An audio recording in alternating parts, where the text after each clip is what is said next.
Becoming a homeowner is part of the American dream, but it seems to be getting harder and harder to achieve, unfortunately, for a lot of people. So here to talk about some of these solutions to the affordable housing crisis is Tim Wheat. He is the Regional Vice President at Pinnacle. Thanks so much for joining us. Good morning. How are you? Good, very good. Excellent. So first of all, tell me, just how bad is the affordable housing crisis in our viewing area right now? Well, South Florida is regarded as perhaps the most unaffordable market now in the United States. 6 out of every 10 homeowners or renters are paying more than 30% of their income on housing, and 2 out of 10 renters are paying 50% or more. So that's half of your income going to affordable housing. It's a crisis of affordability and also a crisis of security. And people are insecure about it. Yeah, they're stressed out, and Right.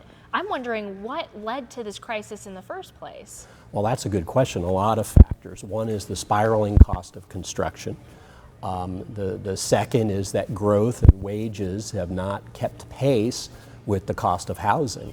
And then third is that we, over time, have lost a little bit of focus on some of the affordable housing finance needs that the state and federal government can provide. We have a dedicated housing trust fund in the state of Florida that provides $350 million of revenue.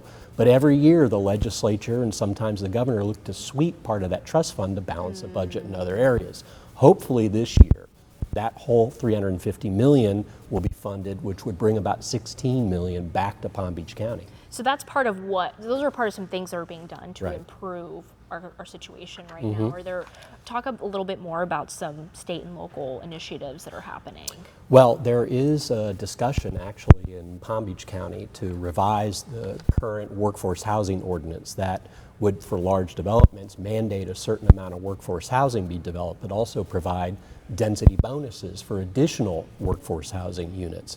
And that's undergoing review. I believe the Land Use Advisory Board of the Board of County Commission is supposed to review those changes to the workforce housing ordinance this week. What's exciting is that in this presidential campaign, many of the presidential candidates are talking about affordable housing.